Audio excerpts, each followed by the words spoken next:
ikai khumnaba sinfam amani adubu karigumba matamda doctor amasung patient party ani gi marakta paw phaunaba watpadagi anabagi punsibu kannaba honajariba samjaraba doctor kaya gi punsi miyam hurakduna awafamda tahankhiba yaudaba natte drama asina miyam da haijai doctor su lai natte miyoi bani soi da bangam banate doctor na hai da ki pamli base miyoi bagi punsibu kan bani paisa do natte drama asida saruk yai basingdi Arun Kumar Sylvia Anganba Naresh Taibanganba Anil Zolishan Farsanji Susma Devla Samendri Nagoy John Yaitha Lobirasi Arun Kumar Amadi Mahaki Kangbuna Sanaba Drama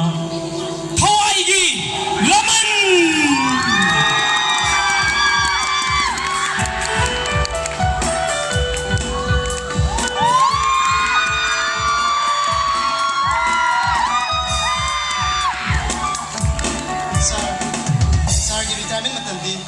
Silene.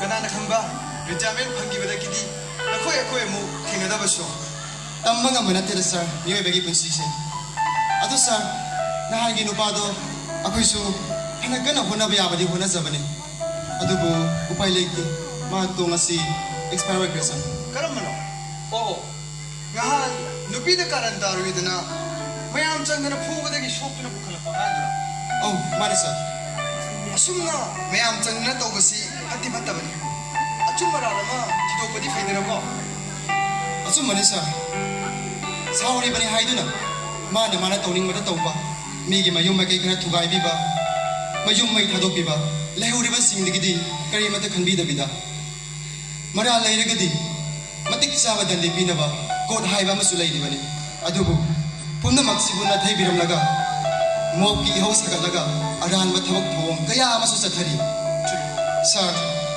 doctor akoina ahing nuthil khaidana tum basaba thadokuna anaba singi miyam ge siba tori ba khoibusu thawdok amadagi mob justice ki victim adumak oibasu yori mani sir yamchu yeng doctor akoina anaba chama asibagi khayatagi chingthokuna kallabasu aikoi ge asoi ba ama natraga tawba ngamdaba amada miyam singsina aikoi bu karamna uibege habdo hak su khangiba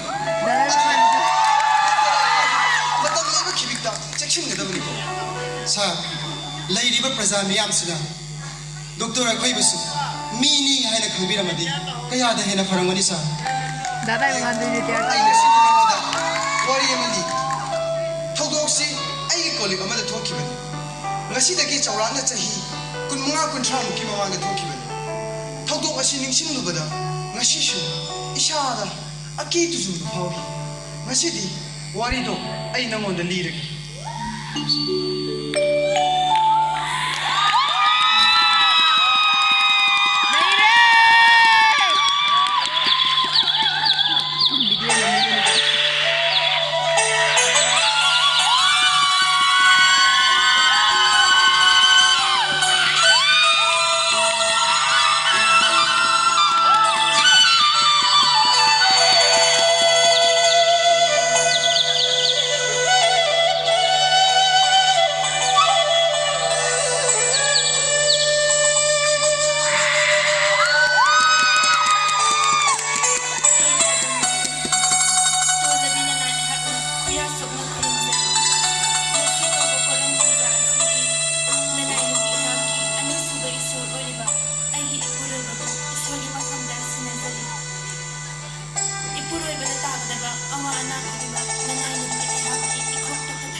Tama kayo no, asam nga na, nalagay sa video no. Marang di kali suhay din ang onda. Hospital lagi ni emergency case ma lagi na phone tu tu ma 이 백건도 부탁나. 거의 부정전 아니까. 정주.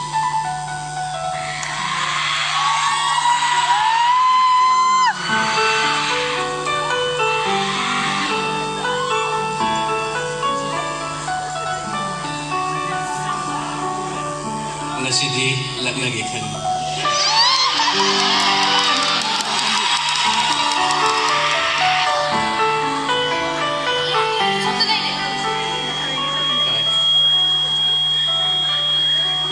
Kaino, kay free ko rin na ito ba? Free pa po hydra ba? Kita pergi aja. Hoy ko mo, kung saan nangyari na tanto?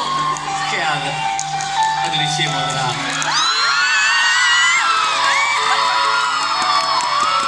Lâu đúng không chị?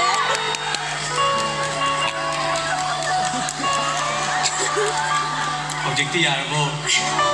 Yari ko mo, hero mali. Ai di nung si binubu pasay hai na di ya na buwan. Ano ne? Ado ay sunday na mo ni ay siya naman tawagin. Hoy, Ano mo? tama, ito kay Biko. Nahangay di tamo na asula sa tupasya. Ay nakaligo makaradi, ano magsiyam na pizza ba ni? Ado, masiri kang hongje ba? Sauna ko. Ay giyantay ni. Nang ay ginamat tawri men se ay giyantay. Ado nasi di ya ba? Ay siya. Sige, sorda ka tabar satse, siya na panga sabi ko. Ay kay di.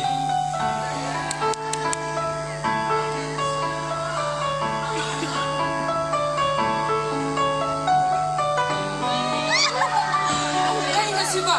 Kay dorogya. Ay di saro ay sin. Kay dorogya. Nang khangde ke daw ino.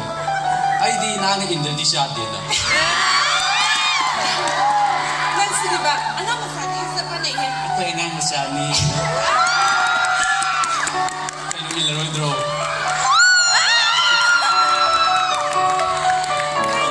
Kunta sige ko. Lagna rin ni. Musibo ini. Pare ay sang Kaya ni. yari ko nga sa Pura-pura ay, hindi mo kasi.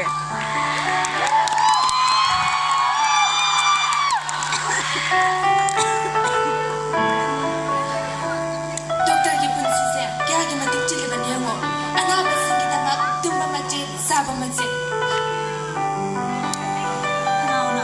Hintay ba mo? Huwag na nga yun. Asya nga niya ang tabuhan niyo ko.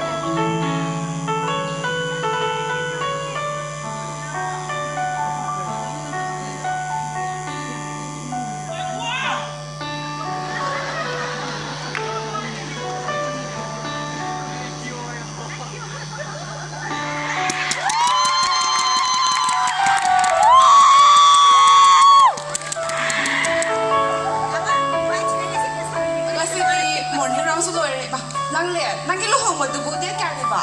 이제 꿀잡았네 마탕 가기 땅 그마반다네 왜냐면 그놈이 되지 Matang hagi, tago mapan. Ano di ako yun, hindi offer na di. Nang barutar pa kaunti ko? 가오로이 되지 마시오다기 발동도 생기 어렵고가 이제는 하나 필요하다고 Ado niya mo.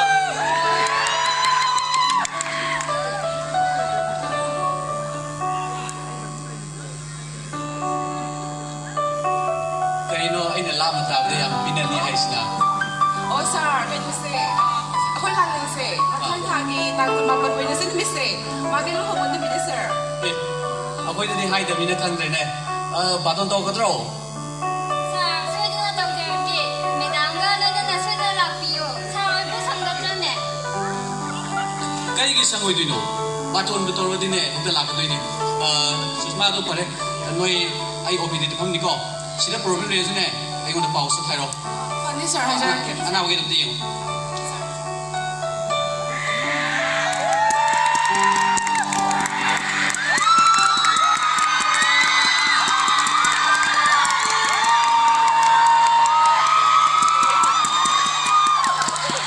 Mali ang nagtalit. Doktor Sahib, ako'y lakser eh.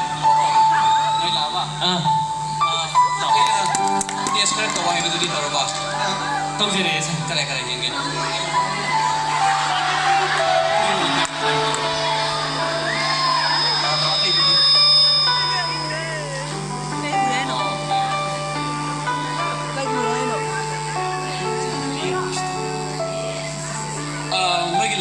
ꯀꯗꯥꯏꯗꯩꯅꯦꯕ certificate ꯎꯔꯦ ꯑꯩꯈꯣꯏ ꯑꯣꯛꯁꯤꯗꯒꯤꯅꯤ ꯁꯥꯔ ꯑꯩꯈꯣꯏ ꯂꯝꯗꯗꯤ ꯑꯩꯅ ꯏꯝꯐꯥꯜꯗꯒ ꯂꯥꯛꯑꯒ ꯑꯉꯥꯡ ꯎꯅꯕꯅꯤꯒ ꯂꯥꯛꯏꯁꯦ ꯌꯥꯝ ꯉꯥꯎꯔꯤꯅꯤ ꯃꯥꯏꯕꯤꯅ ꯄꯣꯛꯑꯁꯨ ꯌꯥꯕꯗꯨꯕꯨ ꯄꯩꯁꯥ ꯇꯤꯡꯅꯕ ꯀꯥꯏꯅ ꯍꯥꯏꯅꯍꯧꯔꯤꯅꯤ ꯅꯠꯇꯦ ꯃꯈꯣꯏꯅꯅꯦ ꯃꯐꯝꯁꯤꯗ ꯂꯥꯛꯏꯁꯦ ꯌꯥꯝꯅ ꯆꯨꯝꯕꯅꯤ ꯃꯈꯣꯏꯅ ꯈꯪꯕ ꯋꯥꯠꯄꯒꯤꯅꯤ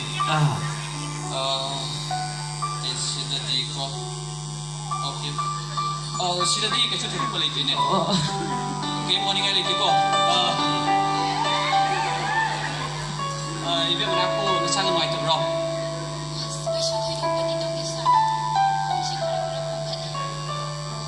ꯑꯗꯨꯗꯤ ꯀꯩꯁꯨ ꯁꯤꯡꯅꯒꯅꯣ ꯀꯩꯝ ꯇꯧꯔꯣꯏꯌꯦ ꯐꯔꯦ ꯅꯣꯏ ꯉꯁꯤ ꯑꯦꯗꯃꯤꯠ ꯇꯧ ꯍꯥꯏꯕꯅꯤꯀꯣ ꯑꯩꯅ ꯑꯗꯨꯗꯤ ꯑꯩ ꯖꯨꯁ ꯆꯠꯊꯣꯛꯗꯧ ꯂꯩꯕꯅꯤꯅ ꯁꯨꯁꯃꯥ ꯑꯉꯥꯡ ꯁꯤꯗꯗꯅꯣ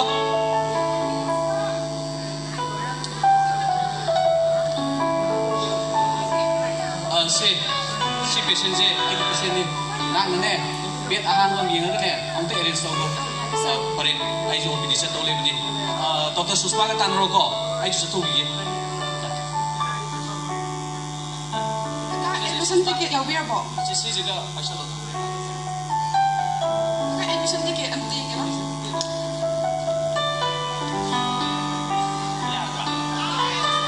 ꯀꯥꯁꯤ ꯅꯠꯇꯦ ꯑꯁꯤꯗꯤꯅꯦ ꯑꯅꯥꯕ ꯌꯦꯡꯅꯕ ꯇꯤꯀꯦꯠꯅꯦꯕꯀꯣ ꯑꯗꯣ ꯁꯤꯗ ꯂꯩꯅꯕ ꯇꯤꯀꯦꯠ ꯑꯃꯁꯨ ꯀꯛꯇꯣꯏꯅꯦꯕ ꯑꯗꯣ ꯀꯛꯇꯗꯤ ꯂꯩꯕ ꯌꯥꯗꯦꯕ ꯁꯤ ꯅꯠꯇꯗꯤ ꯌꯥꯗꯕ ꯑꯩ ꯀꯥꯒꯦꯁꯦ ꯀꯀꯥ ꯑꯁꯤ ꯆꯠꯂꯣꯕꯀꯣ ꯁꯤꯗ ꯀꯥꯎꯟꯇꯔ ꯑꯃ ꯂꯩꯕꯅꯦꯕ ꯑꯥꯒꯤꯁꯦ ꯑꯁꯤꯗ ꯃꯤ ꯃꯌꯥꯝ ꯐꯝꯕꯅꯦꯕ ꯑꯁꯤꯗ ꯁꯤꯒꯤ ꯇꯤꯀꯦꯠ ꯂꯩꯕꯒꯤ ꯇꯤꯀꯦꯠ ꯑꯃ ꯀꯛꯀꯦ ꯍꯥꯏꯔꯣ ꯑꯗꯨꯒ ꯇꯤꯀꯦꯠꯇꯣ ꯑꯁꯤꯗ ꯄꯨꯕꯤꯔꯛꯀꯗꯕ ꯍꯣꯏ ꯑꯩ ꯀꯥꯎꯔꯒ ꯀꯛꯄꯤꯔꯣ ꯑꯗꯨ ꯍꯥꯟꯅ ꯀꯛꯄꯤꯔꯣ ꯌꯥꯏ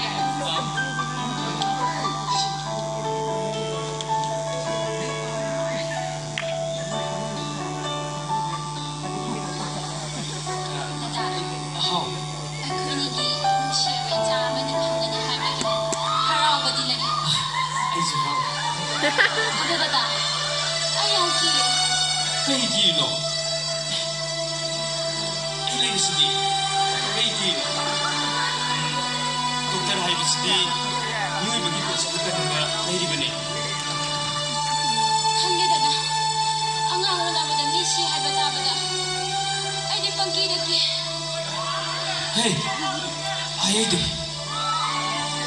ꯅꯪ ꯑꯗꯨꯃꯥꯏꯅ ꯍꯥꯏꯅꯣ ꯀꯩ ꯅꯪ ꯍꯥꯏꯗꯦ dada ꯑꯩꯅ ꯁꯤꯈ꯭ꯔꯕꯗꯤ ꯅꯍꯥꯛꯇꯤ ꯀꯃꯥꯏꯅ ꯇꯧꯍꯧꯅꯤ dada ꯀꯩ ꯅꯪ ꯉꯥꯡꯉꯤꯗꯨꯕꯣ ꯑꯗꯨꯃꯥꯏꯅ ꯍꯥꯏꯅꯣ ꯑꯗꯨꯒꯤ ꯃꯍꯨꯠ ꯑꯩꯈꯣꯏꯅꯤꯒꯤ ꯅꯨꯡꯁꯤꯕ ꯏꯆꯥꯗꯨꯒꯤ ꯋꯥꯈꯜ ꯈꯜꯂꯣ ꯊꯥꯏꯅ ꯑꯩꯈꯣꯏꯅꯤꯅ ꯁꯤꯡꯖꯨ ꯕꯣꯔꯥꯒ ꯆꯥꯃꯤꯟꯅꯈꯤꯕꯁꯤꯡꯗꯣ ꯑꯗꯨ ꯅꯤꯡꯁꯤꯡꯉꯣ ꯐꯔꯦ ꯇꯤꯀꯦꯠꯇꯣ ꯀꯛꯄꯤꯔꯣ ꯑꯩ ꯁ꯭ꯋꯥꯏꯗ ꯁꯨꯝ ꯂꯩꯔꯝꯃꯒꯦ ꯅꯠꯇꯦ ꯁ꯭ꯋꯥꯏ ꯂꯩꯔꯅꯨ ꯋꯥꯅꯕꯅꯤ ꯃꯌꯥꯝ ꯈꯪꯅꯔꯤꯁꯦ ꯑꯁꯣꯝꯗ ꯆꯪꯉ ꯐꯝꯃꯝꯃꯣ ꯑꯗꯨꯝ ꯐꯝꯃꯝꯃꯣꯀꯣ ꯑꯩ ꯇꯤꯀꯦꯠ ꯁꯣꯝꯗꯤ ꯊꯥꯗꯣꯛ ꯈꯔ ꯂꯥꯛꯀꯦ ꯋꯥꯅꯤꯀꯣ ꯂꯦꯞꯄ ꯂꯩꯔꯝꯃꯅꯣ ꯅꯁꯥꯒ ꯃꯗꯨꯗ ꯐꯔꯛ ꯇꯥꯏ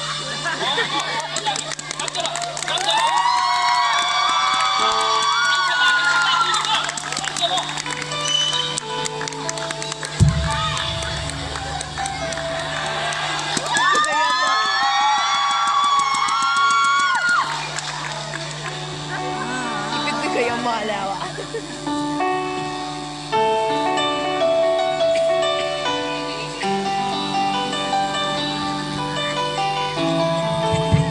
kaiно tawrisuko noy kada mi jabon laisilidubo kaygino kesen martino yamanre igar senaiba mi singdo amamdang laihanbiyo doctor angsu lagadorobane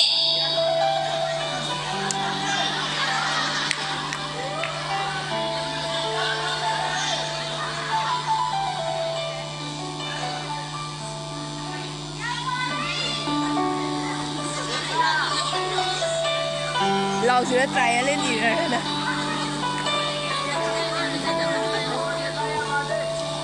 피론가 레이터바네 나다도고 피론가 पैसा खरा가 लौने चखिबदुबो हला लौदे जाला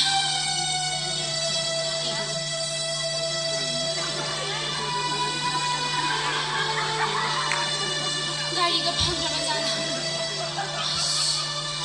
इमासु मसा가 फौदबाने 이사지수 어떡하 누가이기들 Asya mali. Habang matamsuan. Karino. Sister! Sister! Sister! Sister! Ay, ganun ba? Ay, ganun ba, sister? Iti! Iti! Iti! Lepas dokter kita iti! Lepas lah, kamali! ꯑꯗꯨꯗꯨꯔꯣ ꯄꯨꯁꯂꯣ ꯑꯣꯖꯥ ꯔꯨꯝꯗ ꯑꯩ ꯗꯣꯛꯇꯔꯗ ꯄꯥꯎ ꯄꯤꯈ꯭ꯔꯒꯦ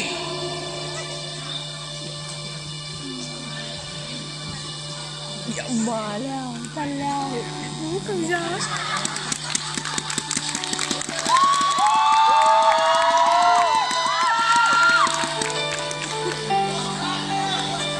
Susma, siri patient je aroi dori. Emergency OD darkar warni. Moi patient ni mi level te ne. ꯁꯥꯔ ꯃꯣꯏꯒꯤꯁꯤ ꯃꯤ ꯀꯅꯥꯝꯇ ꯂꯩꯍꯧꯗꯦ Karino lai te bo. Si bo koi ngai du lai yari bra ba. Nupi macha si bo koi gi mang mak sida yeng na sel si ro. ꯑꯗꯨꯅꯦ ꯁꯥꯔ ꯑꯗꯣ ꯁꯥꯔꯅ design ꯇꯧꯕꯤꯔꯣ ꯁꯤꯁꯤꯗꯤ Pare, ma ai gi patient ni. Ma gi apa pata dai da puna mak ai na loin purni. Pare, nang ang dai ko. Emergency OD atar thun ready to hoy. ꯐꯅꯤ ꯁꯥꯔ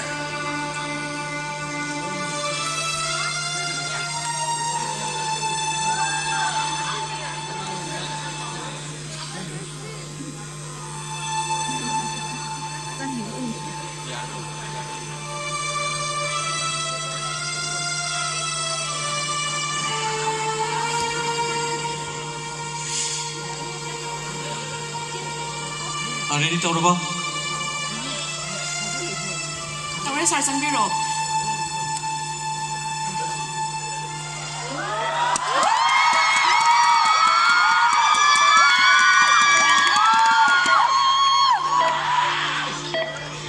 Ngai ko. Susma, sidi yaroi dori. Patient se either ka warni. Nang yam thul chalo. Blood bank gi unit le poro. ꯁꯥꯔ ꯆꯦ ꯆꯥꯡꯁꯨ ꯑꯝꯇ ꯌꯥꯎꯗꯦ ꯌꯥꯕꯨ ꯌꯥꯔꯛꯀꯗ꯭ꯔꯣ Kari gi se no. Ai nai bine. Doctor Tom Him tarak pani. Akoi bu sida che su no le bra taga mi gi punchi kan che na tori ro ko jibo. Chat chat chat chat.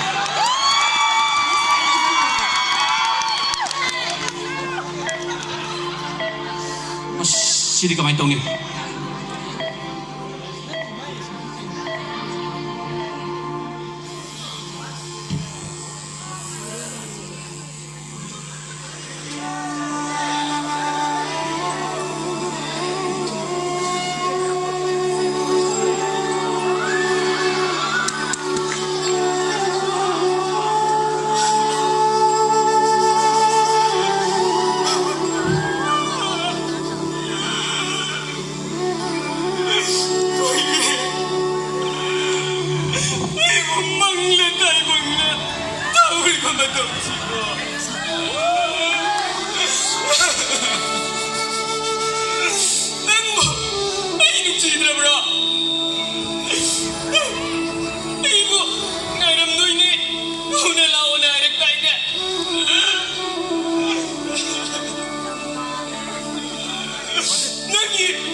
Dada, nang ay shit, hindi ko maitaw ni Dada. Nalay. Nalay.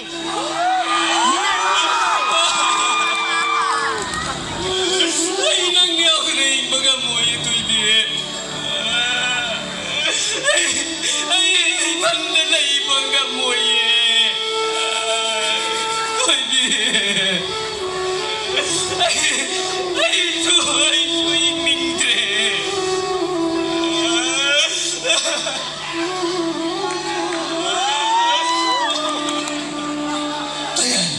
Kapto na lang, hindi ka daw kita ya. Taya. Tuma, natay ba do? Hindi mo ka daw kita ya. Ay, bunod si Dramane, Tuma. Hindi mo ka daw kita. Ay, bunod ko na salam eh. Ay, no, hindi ka. Ay, bunod ko na salam eh, Tuma.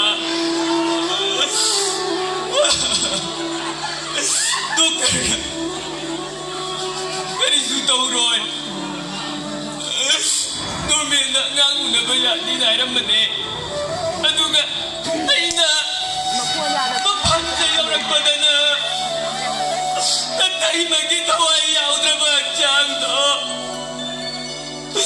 agaw mapinagkuptuna layramne netuma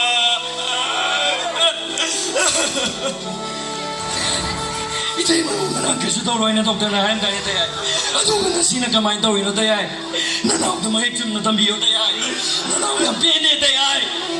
Ama, ay, ikaw nito ba? Ay, kay daw ka naman daw kasi. Doktor ni itay mo to. Soy na lahat po yung gani. Doktor na paisa pa magi. Operation daw ka soy na lahat po yung gani tayo. Ay, ang pene tayo. Mani, makoy na pamlise. Pagsakag na ne. Lain na makoy ni. Ichup laga ngong liban ne.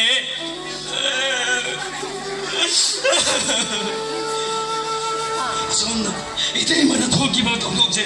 Sama sila iba. Imaw, ibigay ada sa togi ba tongtong atani. Masi iba. Doktor masana. Doktor mawagda. Asigong matongtong je. Toko ya de abse. Masi magparatan bigat na mitayay. Nanaw yang pwede. Nanaw lang sinitayay. Masi mag. Doktor may inusta ka namin. Doktor no. Masi magparatan bigat na mitayay. Ay, kasi di sahole. Ay, doktor at ka ni. No tayay. Nakay miko mga tayay. Doktor may inusta lo sinitayay. Nanaw yang pwede. Ay, doktor bigi. Tawai kita malutong gani. Ay, doktor at ka ni. No tayay. Doktor may inusta sila tayay. No tayay.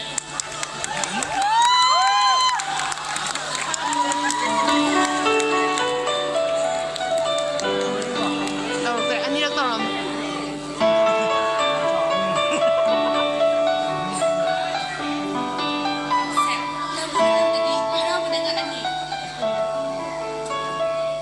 Sidi wakal kese ingaw ngaw mi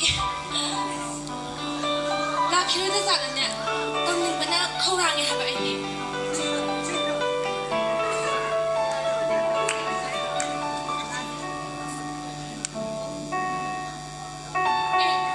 tamo kai gi no sidi isu su thari ba kai da ya ba ne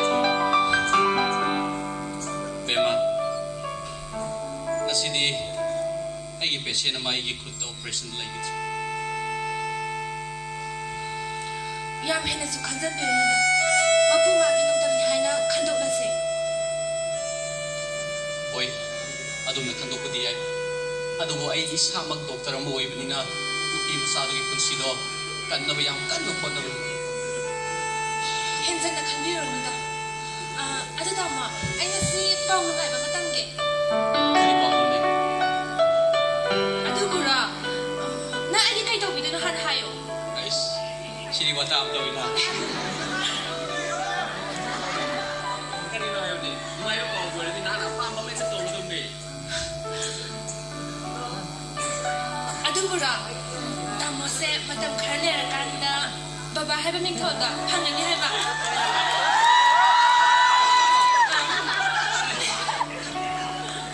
Sini yang mayo pa ako ni. Hari ni. Nana pa ang dahay ro ay ito tulong ni hayo ni. tamo ai ya pa hai bu tamo na ai ni si bi ba da adu ha tha ni de adu ma us ni ni Kali signal rin siya. Ay nana ako nung siba din eh. Mau mo na mga sum higal ka daw tani. Kaya doon yung signal daw. adu da ma ha ba ngang se ai di na pa ba me Kali na pa ai ka di ai na tamo bu ka yang si se khan se hai ba da ta ka do ni ni yaroy. Nung siba siya ay nahiyan mo din na ay yapamboy doon eh. adu di ye ga ta na na pa ai ka na ai na he ni ko Aduga napiway na ganay na. Yaro. Tukayo! Ano? Iyan mo naman doktor no? Ano ka naman? Ano na siya? Ay, minting! Sonda ba siya niya? Ano ni doktor niya? Ano naman doktor niya? Ano ka naman? 잠깐만 좀 손 들고 샬롬 너마 손 들고 샬롬 왜 샬롬 왜 샬롬 装你卖面的，装多少了？这样。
이제 nungai isu nungai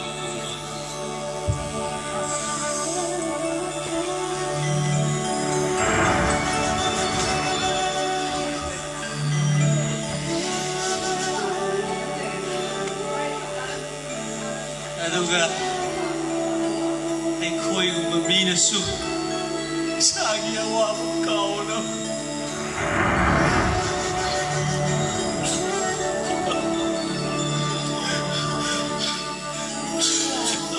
sini nang nasuai kaya ako takot na kami.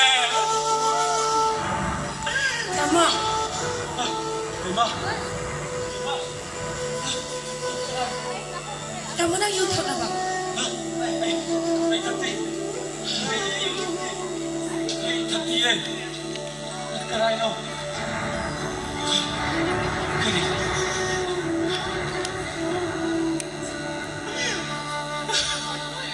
Emma,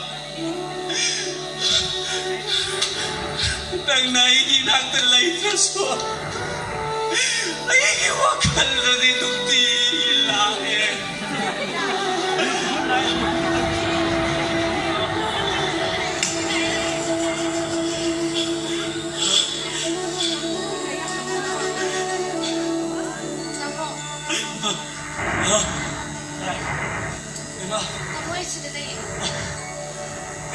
Bema.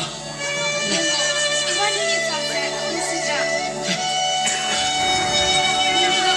Ay, gising. Doktor, Taray. Ay. ay, doktor.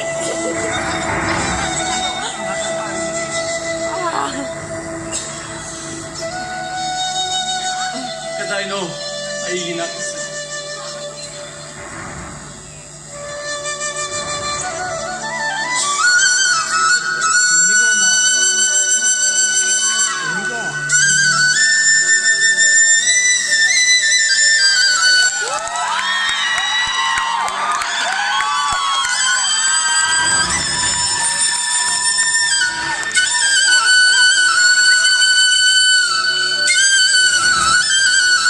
matang asida Arun Kumar amadi mahal kang gulo sana padrama thawai gi laman loishinjare